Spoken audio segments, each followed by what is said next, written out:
The banks, Swiss banks, are stealing monies which they know belong to victims of the Holocaust. Before World War II, Jewish families terrified of the rise of Hitler hid their fortunes in Swiss banks. But the money vanished. To me, it is simply theft, Frank.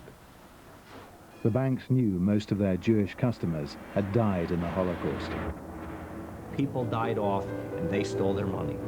Now Holocaust survivors want their money back. I know I'm going to get justice for these people. I know the banks are going to pay. They're suing the Swiss banks for $20 billion. Because these people are old, they need their money back, and they're dying.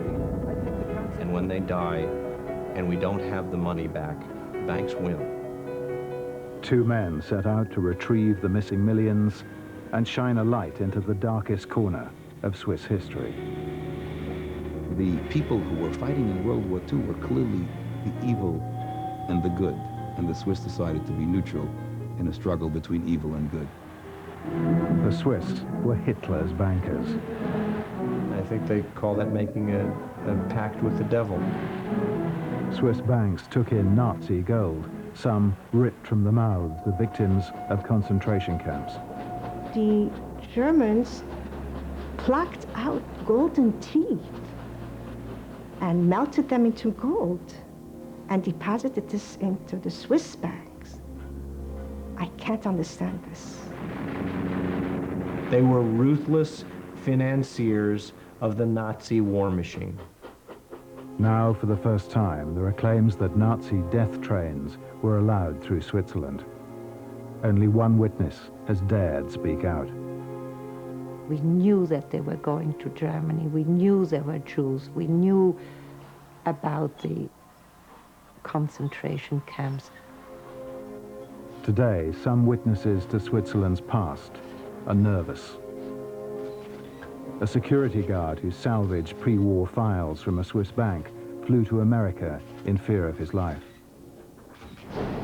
The ghosts of World War II have come back to haunt Switzerland.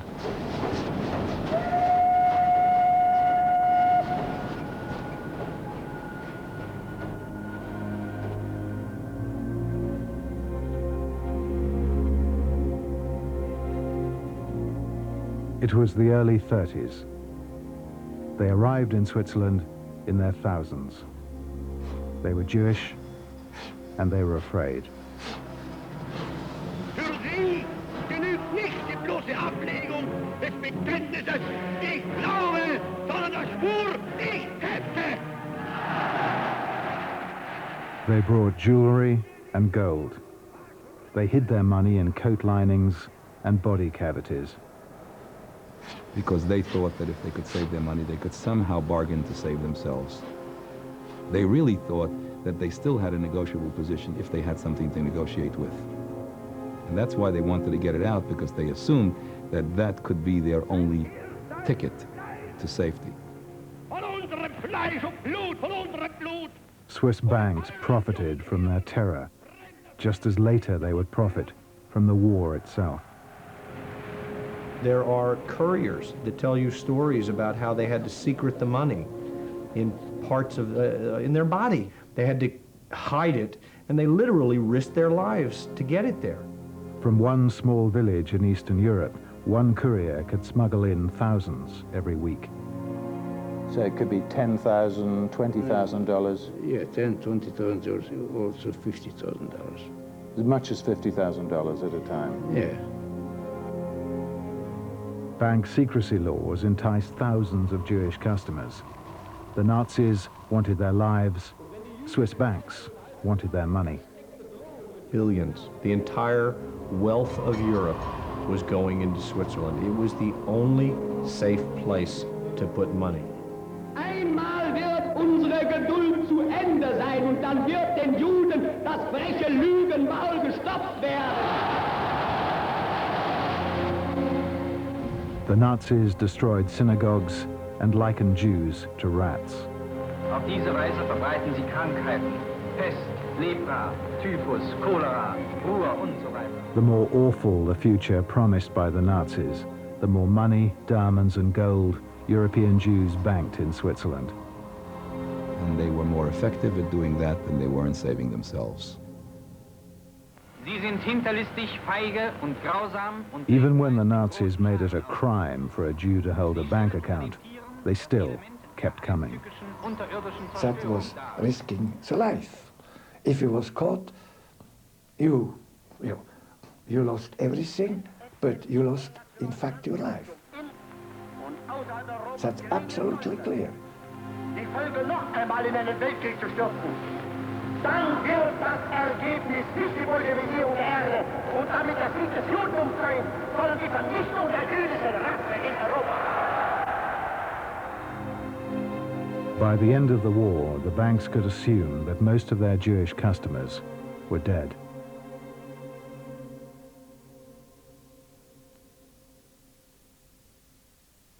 Some Holocaust survivors have spent a lifetime trying to retrieve money from the Swiss banks. What has been taken from such vulnerable people, such a vulnerable time, and for 50 years, to me it is simply theft, right? Simply theft. The Nazis didn't discriminate.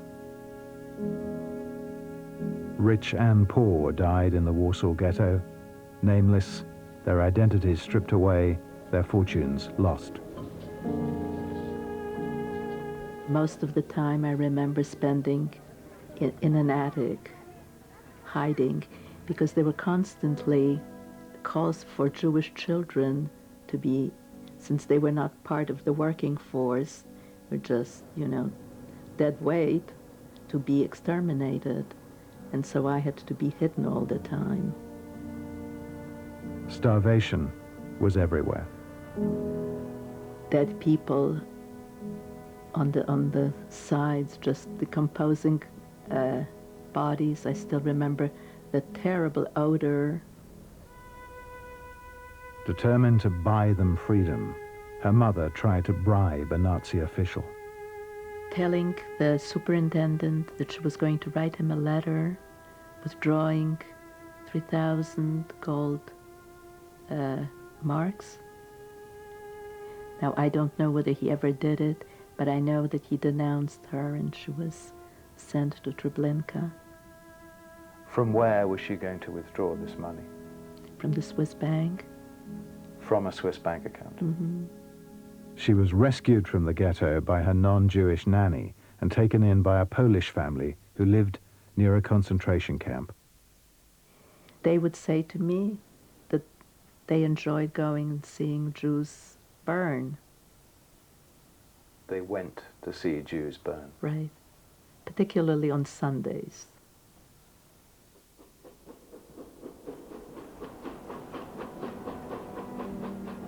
After the war, she, like other survivors of the Holocaust, tried in Switzerland to recover her parents' money. It was a country glistening with prosperity, eerily untouched by war. The rest of Europe was in ruins. This was a day the banks may have hoped would never come. Shabby survivors of the Holocaust were coming back for their money. Bankers demanded documents they must have known were impossible to provide. Death certificates, which is sort of so preposterous, and I think so insulting. Surely they knew what was going on. The bankers seriously asked you for death certificates? Yeah, definitely. For your parents who'd been killed in the camp? The bankers clung to the letter of the law. Do you think they honestly expected you to provide those death certificates? No, but I think it was...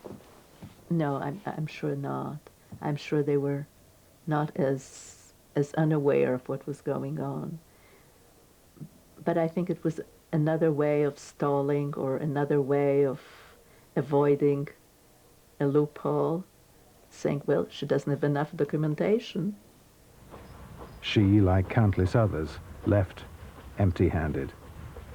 There really was no trace of your parents? No. No, absolutely not. Smoke?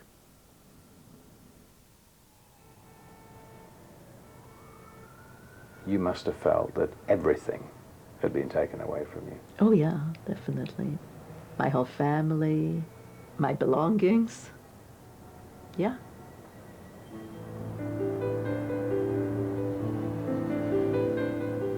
Today in New York, the banks are being sued for $20 billion by thousands of Holocaust survivors who say their money was stolen. I think the concept of a humanitarian fund was a Every day, survivors call to join the case. My mother came from a family of 9 children. She was the only survivor. Everything was erased completely. Yes, our parents and our siblings, and they're gonna be burned. And sure enough, we could smell that smoke coming out from that chimney. They just had a pair of pliers and they yanked out his gold crowns. We're suing the banks for $20 billion. It's less than what the banks had in their possession at the end of the Second World War. The longer the case goes on, the more likely it is there'll be nobody left alive to compensate. People are dying. The depositors are dying. And the banks get rich because they take dead people's money. The case has pitted Jewish families in Britain and America against some of the most powerful financial interests in the world.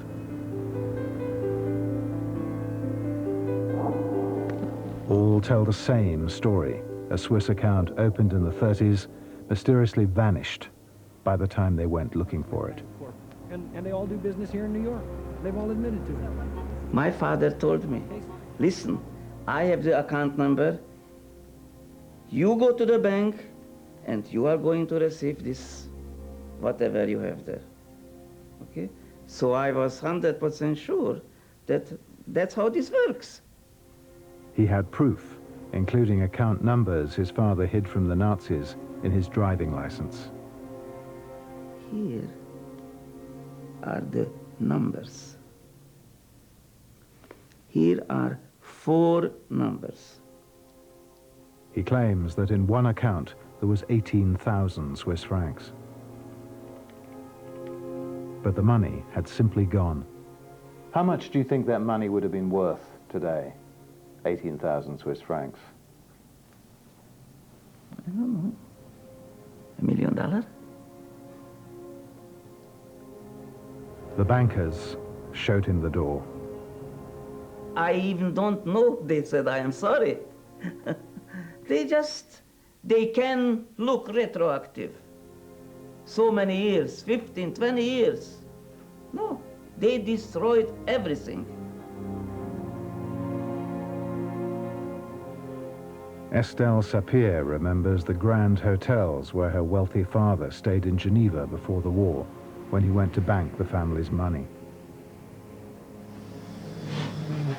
She said goodbye to him through the barbed wire of a concentration camp. I could not kiss him. He could not kiss me. He just put the fingers out, and I could kiss his hand. And the same, he could do the same thing. When nobody, I could not approach him. He told her never to forget. She had money waiting in 4 branches of a Swiss bank. He said, Geneva, Basel, Zurich, and Lausanne. I said, you know, I have a good memory. I remember. So there was absolutely no doubt this is where the money was? Absolutely. After the war, the bank produced a file with her father's name on it, but said she had improper documentation. I ran out from the bank, crying, screaming at this thing. People stopped me. Swiss people asked me in French, in German, can I help you? I ran back to the hotel, paid the hotel, went back to Paris. 52 degrees under partly cloudy skies. It's 10 a.m. Today, billionaire Edgar Bronfman said he'd met with Swiss banks in an effort to recover the money of Holocaust victims. Mr. Bronfman is chairman of the secret... 2 years ago, Edgar Bronfman, head of the World Jewish Congress, resolved to end the suffering of people like Sapir, who today lives on memories and little else. Bronfman is a billionaire many times over. Sapir has lost everything she ever had.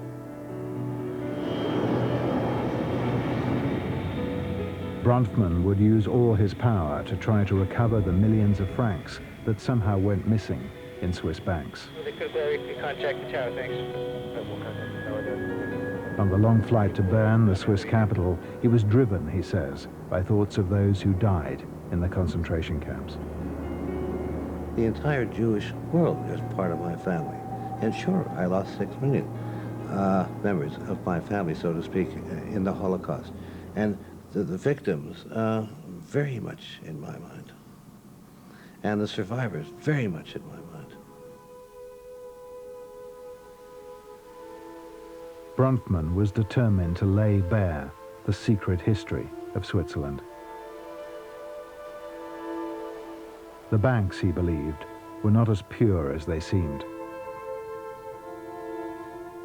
In the process, he would make himself extremely unpopular with Swiss bankers, even hated. If I can use a word that's probably not proper to use on television, we were shit disturbers.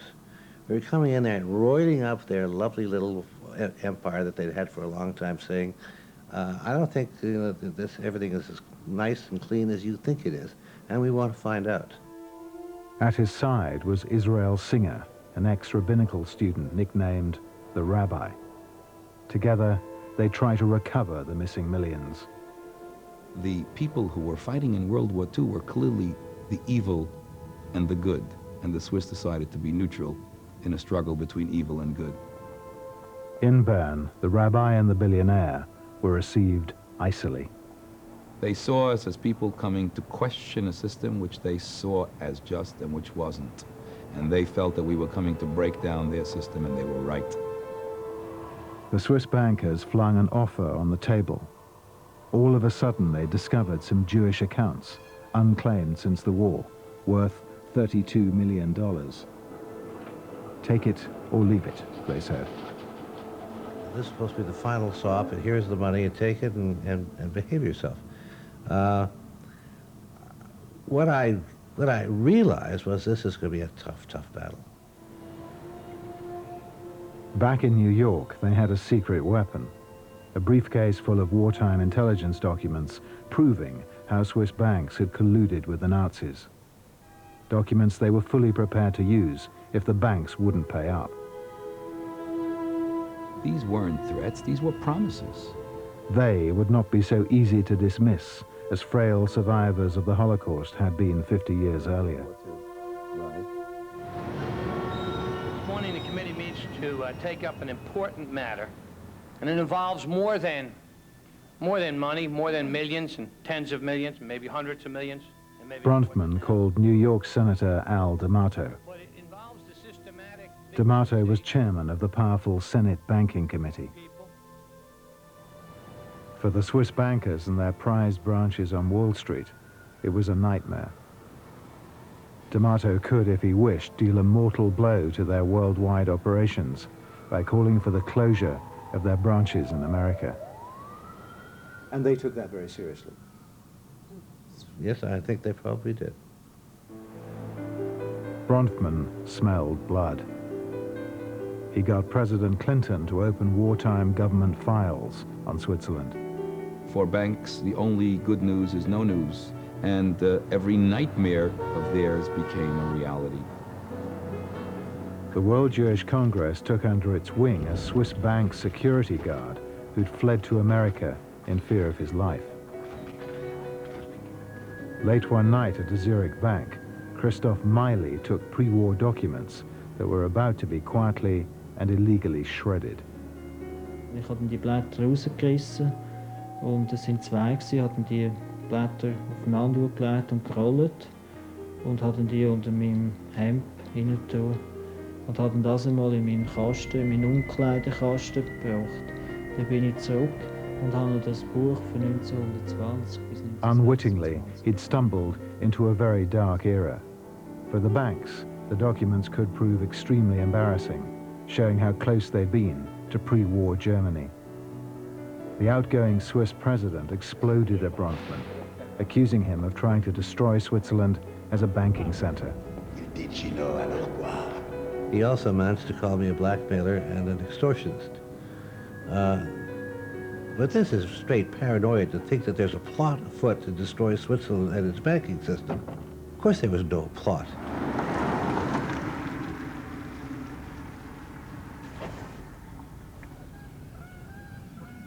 At his ranch in Virginia, Bronfman pored over wartime intelligence files. Switzerland, it seemed to him, had always wrapped herself in myths of humanity, democracy, and shining purity. The reality, he believed, was different. Before the war, members of the German Nazi Party had flocked to alpine resorts like Davos and been allowed to march through the streets in uniform. The Nazi leader in Switzerland had been shot by a Jew and buried with great ceremony by Adolf Hitler himself. The Swiss Nazi Party had been as anti-Semitic as its German counterpart. The Swiss government was not unaware of the plight of Jews in Germany.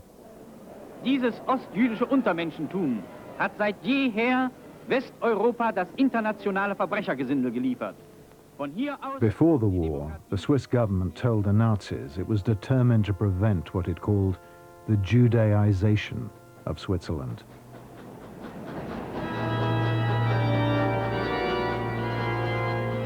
They knew the Germans were after the Jews, and they were looking to have some business dealing with them, so they didn't want to keep any Jews in their country. So you're saying the Jews were sacrificed to that right. relationship? That's right. That's right. This was an unwanted element in their country. The files of the Nazi Foreign Ministry for 1938 record that serious consideration is being given in Switzerland to blocking the flow of Jews out of Germany.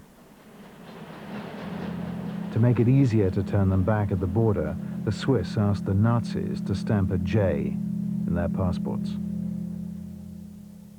Und man musste ein Foto haben, wo das linke Ohr ist sichtbar war, also wie für die Verbrecherkartei.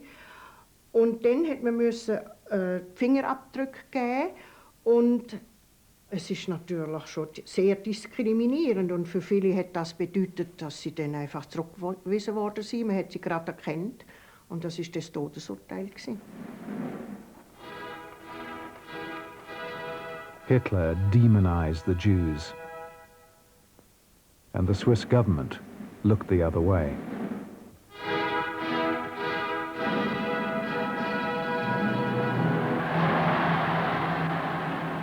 Some Swiss officials could hardly believe that civilized Switzerland would so meekly bow to Hitler's racial policies.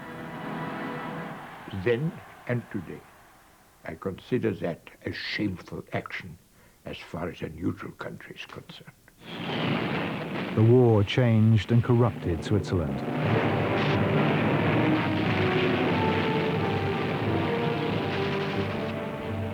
Swiss bankers knew they could make more money from war than from peace. Propaganda films showed Swiss soldiers setting off to defend Swiss neutrality.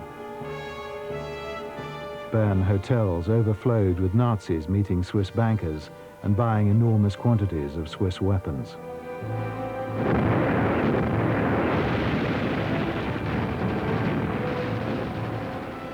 The war would tear Europe apart, but make Switzerland rich. Swiss soldiers sealed themselves in caves in the mountains in case of Nazi invasion.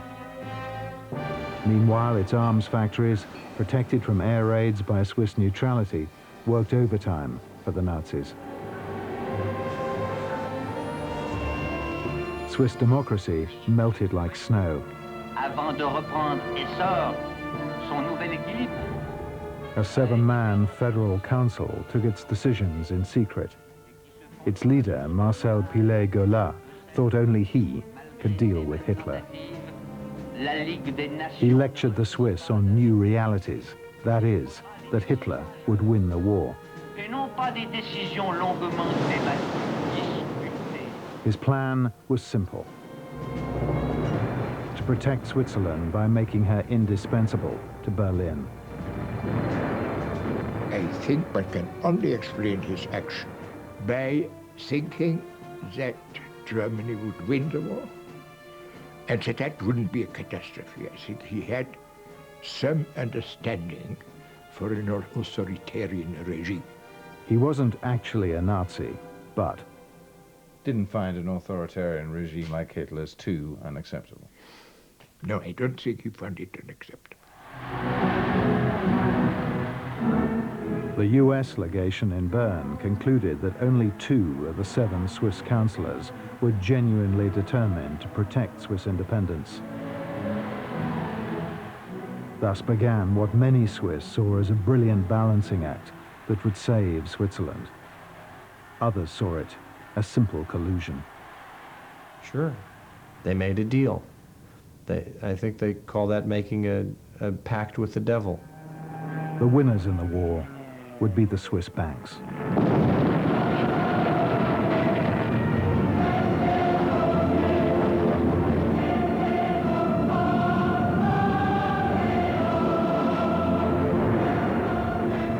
The Nazis plowed through Europe.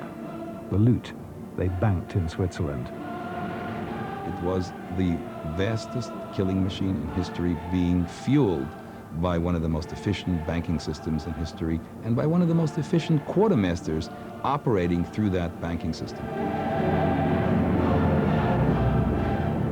German money wasn't usually accepted outside Germany. To buy weapons and raw materials, the Nazis needed hard currency, and bankers with more sophistication than scruples. Only one neutral country offered the right kind of banking system: Switzerland. They couldn't buy materials without Switzerland. They couldn't buy the necessary armaments. They couldn't buy all of the things that they needed for the infrastructure. They would have run out of money. Swiss banks changed Nazi gold and loot into hard currency. And most of what the Nazis had, they stole. Gold, currency, and share certificates plundered all over Europe. And we're not talking now about the theft or the larceny of the Nazis. That's a different story. That's just plain old looting that takes place in every war. But we're talking now about the stuff that fed the killing machine. Gold looted from banks and treasuries in occupied countries was resmelted in Berlin and shuttled into Switzerland. But the Swiss National Bank denied Allied claims that it was looted.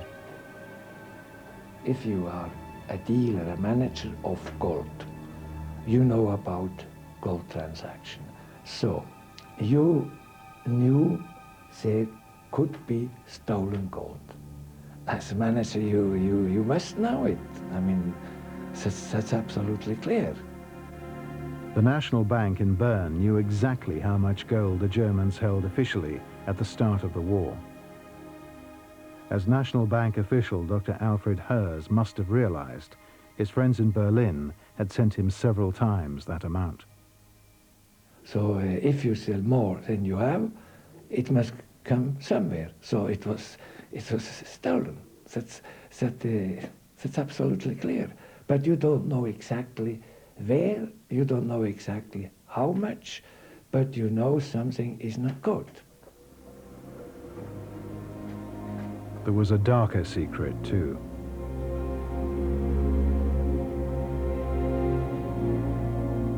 The cost of Hitler's dreams was so immense that in the concentration camps, guards didn't even wait for people to die before stripping them of anything of value.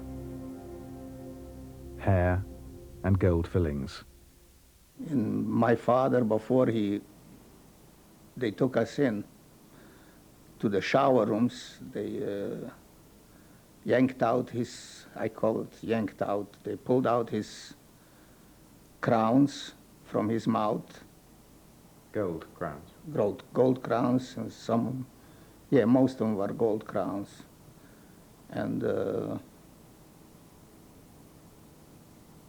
if it hurt it, he couldn't, you know, they didn't use nothing. They just had a pair of pliers, and they, like, if you tied on a horse, and this is the way they pulled it out.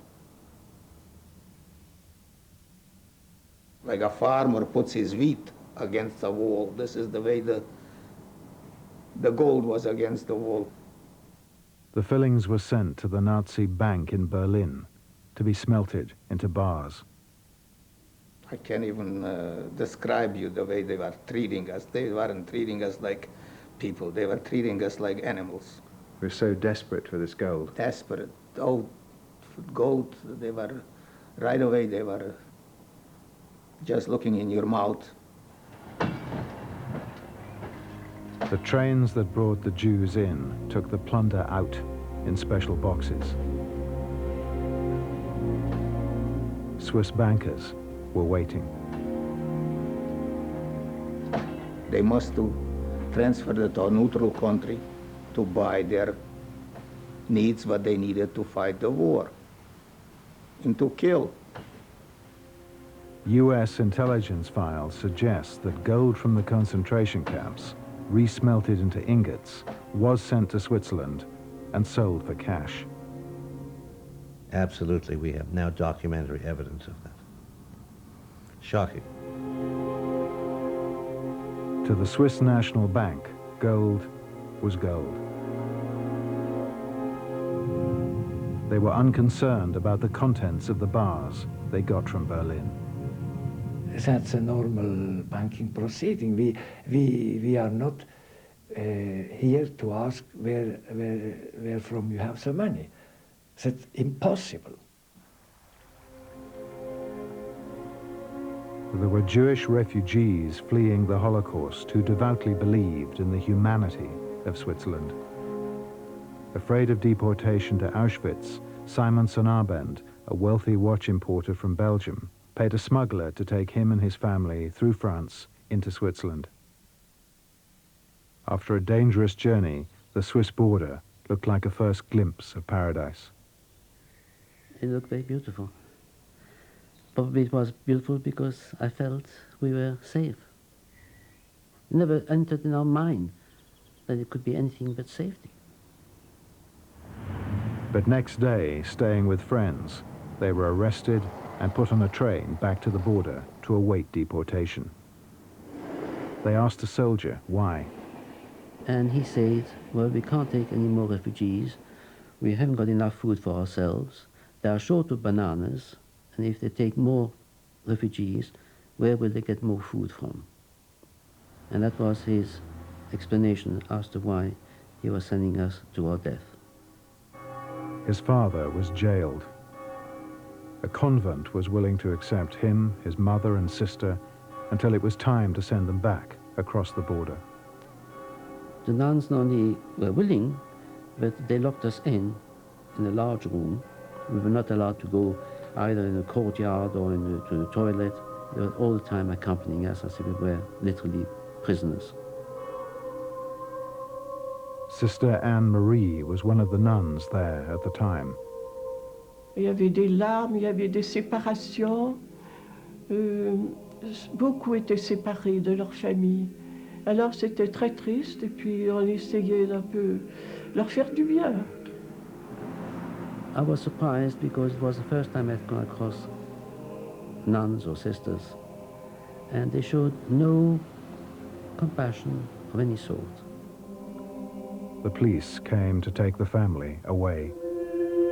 When we were told to come out, that means my mother and my sister and I, because we were told that my father had just been brought from the prison where he was kept while we were in the convent, and we came in the courtyard.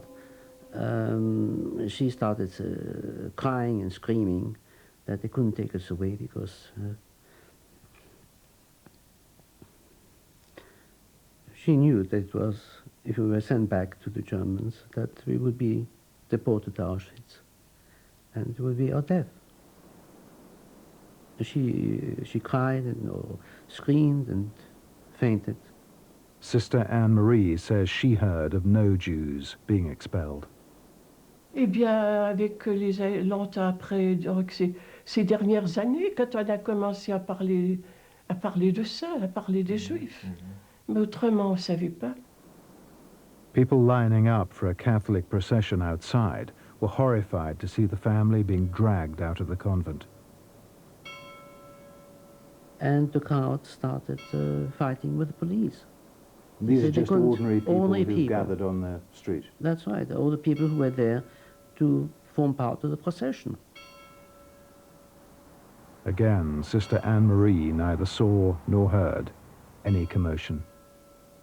Non, absolument pas, rien. Non, non, non. They were driven to the border with occupied France by taxi and made to pay the fare themselves. It was 6 or 7 francs, Swiss francs. Across the border, the SS was waiting. His mother and father were ordered onto a train to the east, the children allowed to stay in France. The Swiss, effectively, were partners in the murder of my family. As they said goodbye, his father told him that if he survived the war, there was a fortune awaiting him in a Swiss bank. The man who looked after us came back from the office and spoke to his wife and to my sister, but I overheard him telling them that he had learned that my parents had been killed, murdered in Auschwitz. My mother, on arrival, had immediately been gassed, and a few days later, my father had been killed. And they decided not to tell me because they didn't want to upset me. And I had to pretend, because I didn't want my sister to know that I knew. I had to pretend that I didn't know. After the war, Sanabend discovered his father's Swiss accounts had vanished, even one mentioned in black and white in the Bern Gazette for 1942.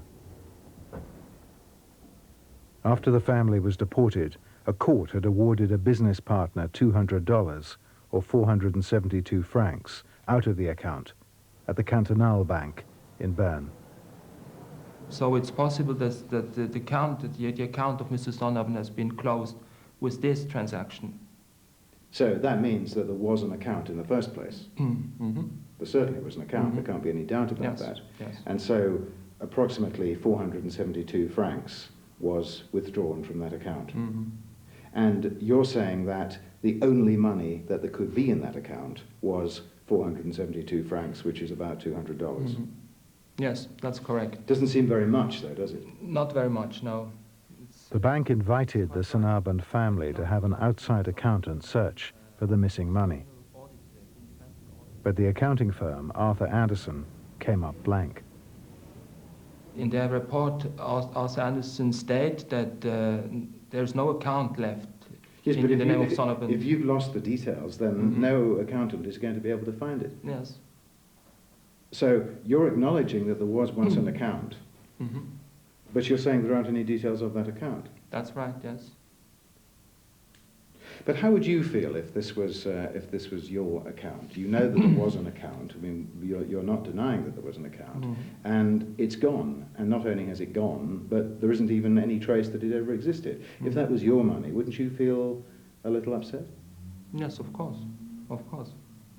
But you can't change it because, as I told you, according to Swiss law, we can't preserve all the documents that has been established 40 or 50 years ago. You can't, or you won't. No, we can't. In general, Swiss banks don't welcome inquiries about missing accounts. Switzerland keeps its other records almost obsessively. Its state archive even keeps a piece of wire a Jewish refugee used to cut his veins rather than be deported. It keeps the bill for cleaning up the blood in his cell. A Frau Schmidt did it for 3 francs. Yet of thousands of missing Jewish bank accounts, like that of Simon Sonnabend, there remains not the slightest trace. No mehr. Jetzt drehen wir uns also wieder im Kreis. Ich glaube, es macht keinen Sinn. It makes no sense, to go ahead this way. For refugees, Switzerland exerted a fatal attraction. Because, you know, when you have no hope, you hold to the only theoretically possible hope. And some got through. So if some got through, you will get through. And what else? You know, there was no other hope. It beckoned refugees like a light in the darkness. I could see Switzerland with lights, and I was coming from a dark, occupied Europe. We can be like birds are going to lights. I did the same thing. Seemed warm and welcoming. Yes. In 1939, a sign on a mountain road read, "Switzerland is the haven of the dispossessed." We acknowledge the great enrichment brought to us by homeless refugees since time immemorial. It was mostly a myth. They gave order to reject women, men and children. Anti-Semitism in Switzerland was rampant, was as bad as it was anywhere in Europe. They were put in the hands of the Germans and deported to concentration camp and to Auschwitz. On the border, posters warned desperate Jews fleeing the SS that if they entered Switzerland, they could be shot. Taking in Jews, the government thought, would anyway provoke the Nazis.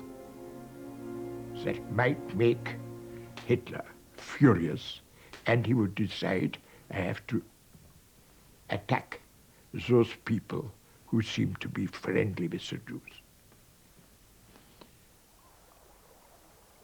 In the lakeside town of Saint-Jean-Gulf, on the Swiss border with France, waves of refugees tried to enter.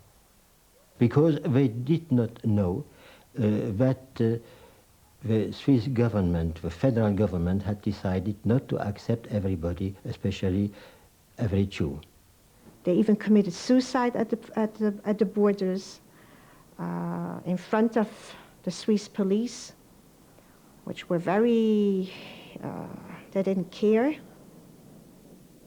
A young Jewish couple made a suicide pact on a bench in sight of peaceful Switzerland. They decided to die together, and the man cut the throat of his wife and did the same on himself. His wife died, but he survived, and the grave is still there. Even those who paid Swiss guides to smuggle them in got stopped. In small hotels on the border, they gave up hope.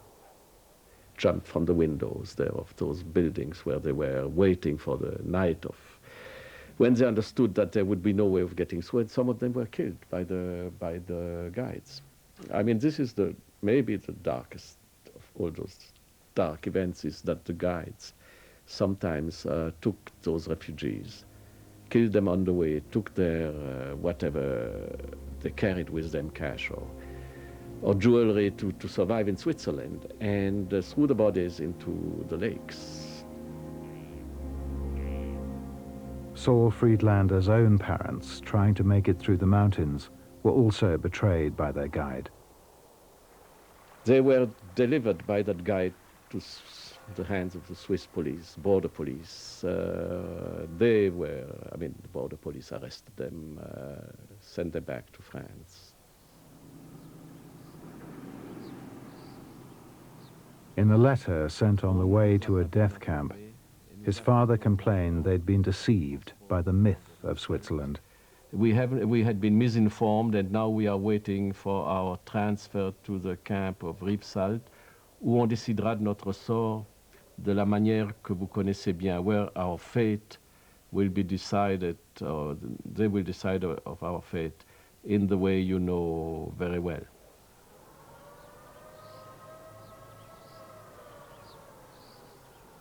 Many Jews turned back at the border who later died at Auschwitz were the same people who before the war deposited their money in Swiss banks. So they take the deposits, but not the depositors? They accepted the deposits, but they refused the depositor. Sometimes Swiss border guards would chain Jews together and march them back into France. Their destination was usually a death camp. Even children fell victim to the SS. Some escaped and arrived without their parents at the Swiss border. Because there were constantly calls for Jewish children to be exterminated, and so I had... At first, children were allowed in, but later, some were turned back. They didn't want to remain with 20,000, 30,000 Jewish children. The Holocaust Memorial in Israel records the case of a boy aged 6, rejected by Swiss border guards, killed at Auschwitz. They knew exactly that between the refugees sent back were children. And it was authorized? Yeah, they gave order to reject women, men and children. It's written.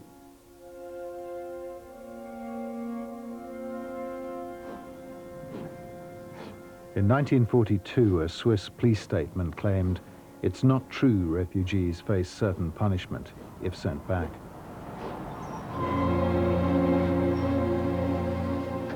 But some Swiss officers seemed to know exactly what was going to happen to the Jews. The officers, they asked us, you are Jewish? And we answered, sure, we are Jewish. So if you are Jewish, you will have the same fate that have also all other Jews. Est-ce que vous étiez fier de votre travail? Vous faites une question là, c'est fier de votre travail. C'est un travail que vous voulez faire. Fier de votre travail, bien sûr. On a des ordres, on doit les exécuter. Il n'y a pas d'autre possibilité. What happened to them when they were sent back? That I think we knew. I said so. We knew that they were annihilated. You knew that the Jews who were turned back were annihilated by the Germans. Yeah. In fact, the Swiss government was peculiarly well informed about the Holocaust. It had an excellent intelligence network.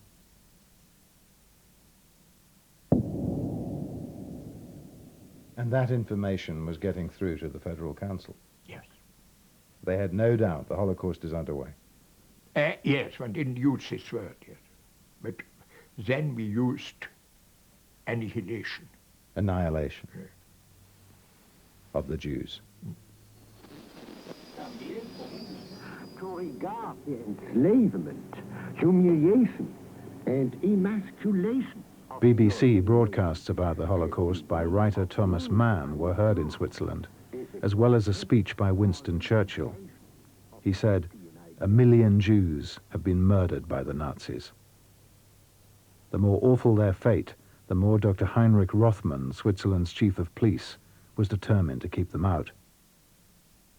There he said exactly, I know the tragedy, but I safeguard the interests of Switzerland.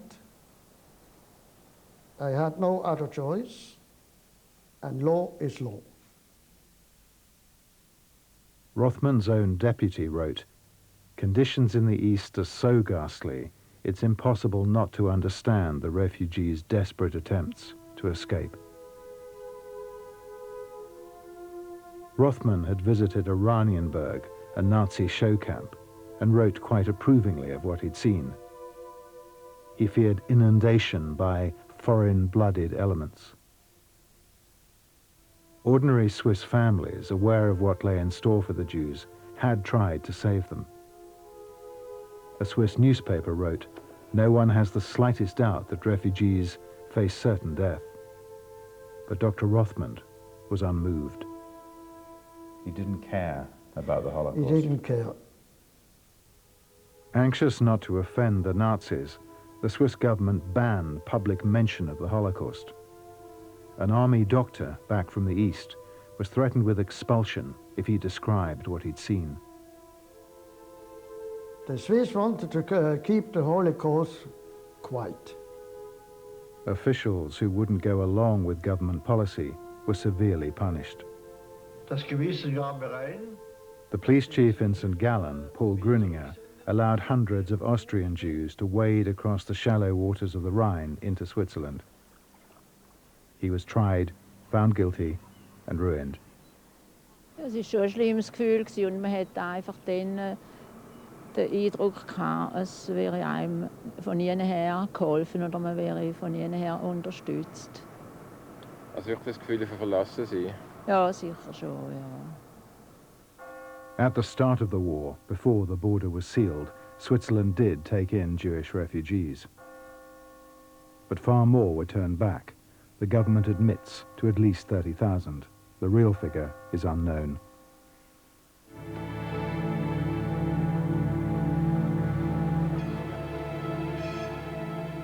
Bern, the Swiss capital, seemed oddly remote from the war it was helping to finance.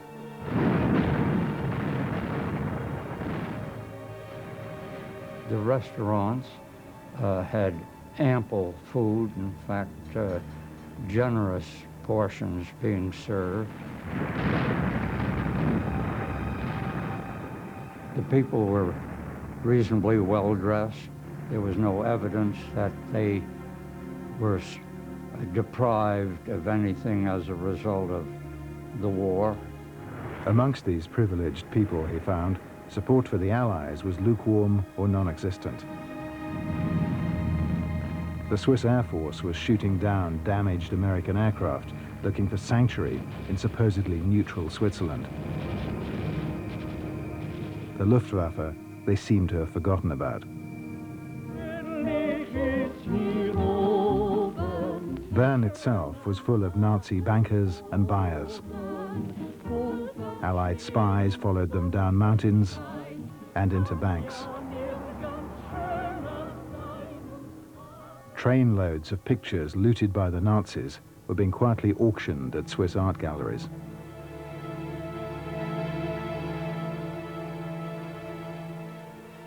Big German corporations like IG Farben, that worked its countless slave laborers to their deaths, depended on Swiss front companies for their links with the world. Swiss dealers were buying stolen banknotes and share certificates being sent by the Nazis to their embassy in Bern. In every way possible, the Swiss had become vital to the Reich. Criminals cannot function without cover. Thieves cannot function without fences. And although their objective was to protect themselves, their participation in that criminality was clear. Swiss banks arranged financial transactions for the Nazis all over the world. And the neutrality no longer was neutral, but became a form of participation. Nazi weapons factories were relentlessly bombed by the Allies, but plants in neutral Switzerland were bomb-proof. They produced untold quantities of weapons for the Nazis without the slightest fear of attack. There's a document which we've read, which I find curious, sent by the Joint Chiefs of Staff to the Secretary of State in 1940, I believe it was 43, in the spring of 43. And it said that our bombing of Germany was rather ineffective because the Swiss kept shipping in the stuff to replace it. Today, Swiss authorities deny they prolonged the war, but the head of the Nazi state bank admitted the Reich couldn't survive without Switzerland, particularly not the conversion of gold into hard currency for longer than 2 months. Swiss banks and manufacturers were far more sophisticated than those in other neutral countries. They were producing those gears that kept that machine rolling, and had there not been that machine rolling, the war would have been considerably shorter. The number of deaths would have been considerably smaller, and not just Jewish deaths, but American and British soldiers would have died in smaller numbers. The amount of vast murder committed without any rationality would have been far less. There's just no question about it.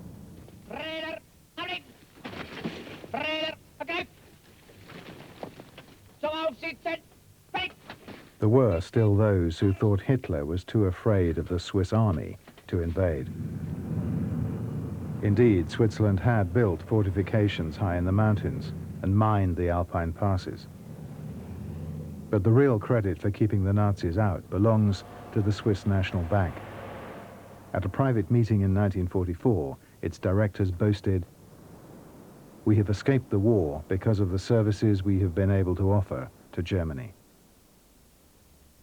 Reinhard Spitzi, then in German army intelligence, says the Nazis would never have killed the golden goose. Because it is so clear that we needed Switzerland as a place for money, a place for production, a place for certain special armament, but invasion and occupation, that was out of question, I think. At his perch in Berchtesgaden, the Führer would muse on the base qualities of the Swiss. Hitler thought that the Swiss are bourgeois, and they are money-minded, and they have no feeling for higher ideas, and they are very poor in art, and they are peasants. And he knew what the Swiss wanted. Business, business, and business. In his view, the Swiss were less afraid of Nazi invasion than they pretended. But of course, they said, the Swiss said to the Allies, they must behave like they behaved because of the danger of entering the Germans. But they meant another thing. They meant that they would lose the business with Germany, no?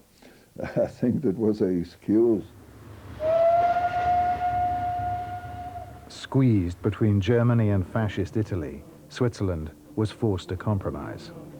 She allowed the Nazis to send trains every 10 minutes through Switzerland to Italy. Its men at war, the Reich went looking for slave labor to keep its factories running.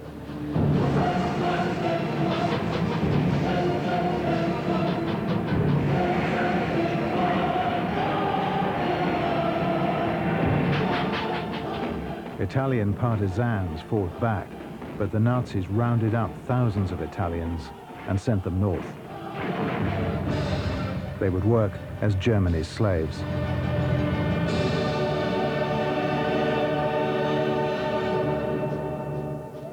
It was a journey from which many would never return. These people were put in these trains, and the trains were locked up with seals. There were big wagons, actually, wagons where cattle goes, you know, not really passenger wagons. And these trains, with the people, went through Switzerland. A number of Swiss railway workers have told us they were ordered to keep the slave labor trains absolutely secret. Ab und zu hat man das etwa Hilferufe gehört, aber das ist also minim gewesen. Die sind natürlich auch vom Ausgangsbahnhof Gasso sind die vorgemeldet worden, und man hat dann die mit einer gewissen Sorgfalt müssen behandeln, dass sie schlankenweg wieder zu der Schweiz ausgekommen sind. We found no trace of slave labor transports in Swiss railway records. Italian Jews were invariably sent to the death camps on trains across the Brenner Pass into Nazi-controlled Austria. But in late 1943, the Brenner was closed by Allied bombing.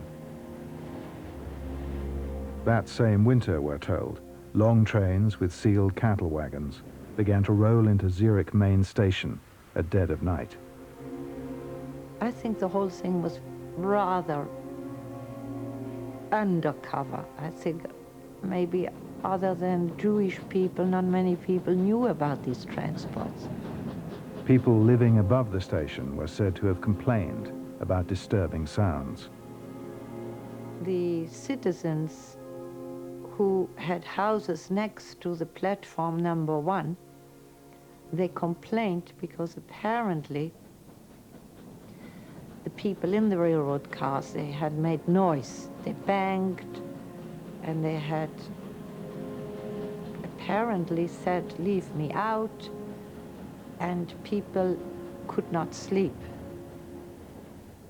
They may have been Germany's slave laborers, but several witnesses we found insist there were Jews on the trains on their way to the camps. Only one dared speak out. There was a Red Cross official, the lady, who told us the trains would come in at night, that we were supposed to bring flashlights, that we would be in teams of 4. Members of the Zurich Jewish community, it's claimed, were asked to take soup to Platform 1 at midnight. Very slowly, these cars came and stopped, and a man came out from our station, and one of the recollections I had is, although it was very dark, when this car opened, the man or the face who peeked out was very white. It was very tense. And I also remember I thought, what would happen if all of a sudden all these people pushed this man aside and came tumbling out of the car? And I was worried. In a way, I wished they would be free, but in a way, I didn't want them to come out.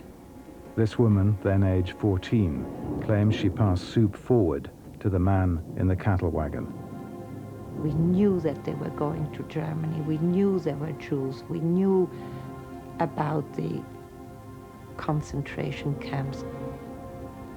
Her family had warned her what she would see, Jews on their way to the camps. If true, her story for the first time connects Switzerland directly with the Holocaust. This type of thing always troubled me. And even today, when I have to review it, it's very troublesome.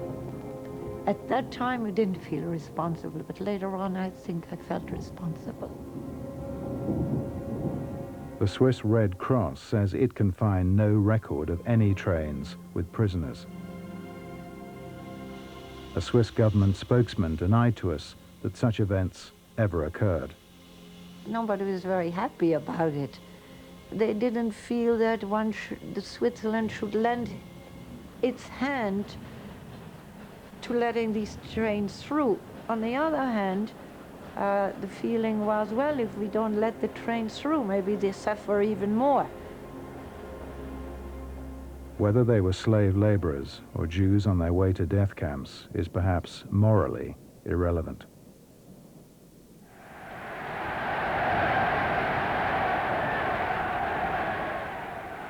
Switzerland's excuse for helping the Reich finally evaporated. The Nazis knew that defeat was imminent. US intelligence found that late in the war, leaders of German industry had met secretly in Strasbourg. After the coming defeat, they planned to rebuild the Reich with money they'd hidden in Switzerland. Nazis like Goering were shipping their personal fortunes to Swiss banks. Certainly they thought Switzerland would survive, and they put money there, and the Swiss always accepted money. They never asked from whom it comes, no? And they said, it's not our business. The idea that Swiss banks were still gorging on Nazi gold infuriated Henry Morgenthau, the US Treasury Secretary. He ordered Swiss banks' assets in America frozen. But Switzerland emerged from the war one of the richest countries in the world. Bank deposits had gone up nearly 3 times.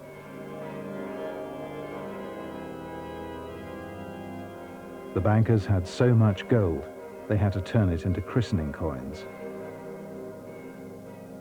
Switzerland had played a delicate, dangerous game, but came through rich and free. But now, when you look back, possibly it was wise, so not very beautiful to do what was done. Well, it worked.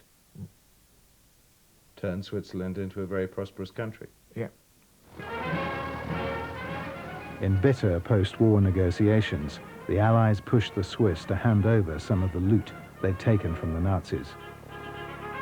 They were not warmly welcomed in Washington. The atmosphere was not a friendly discussion. It was really more like judgment. That you hadn't been a neutral country? Yes.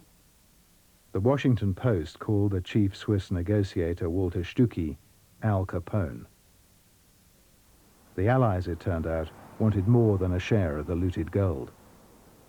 They wanted all assets, all German assets, frozen in Switzerland.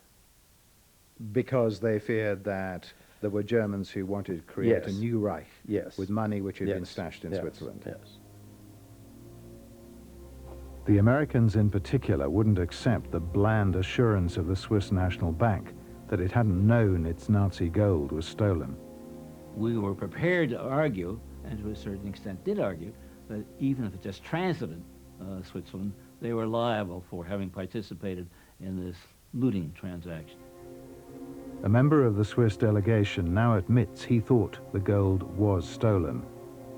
I didn't really think that our position was 100% secure. Well, it was a lie, wasn't it? Yeah. Even if the gold was looted, they argued, they were entitled to keep it. Under international law, the Nazis could seize enemy assets and bank them where they chose. Morally, do you have any qualms about that? Oh, yes. But morally, it's you see, yes, because it's an acquisition by force. The British proved much less keen than the Americans to punish the Swiss. Britain was more interested in getting Swiss bank loans to rebuild bombed cities. The Swiss beat the divided Allies into accepting much less than they asked for. What was unresolved, and would remain so for the next 50 years, was what happened to the assets in Swiss banks of Jews who died in the Holocaust. The money disappeared once the word came out that all the Jews were dead. That's our old conclusions. By the end of the war, Swiss bankers and lawyers certainly knew that their clients were not going to return. Soberly dressed men, lawyers and accountants engaged by Jews before the war to look after their accounts, showed up at Swiss banks to withdraw their dead clients' money. If he knows his client is dead, he will not be so silly to let some money in the bank. He will withdraw some money, and probably if he's clever, he put it in another bank. Well, He'd steal it. He'd steal it. Yeah. You cannot say, it's not, in fact, you cannot say stealing it because he has authorization.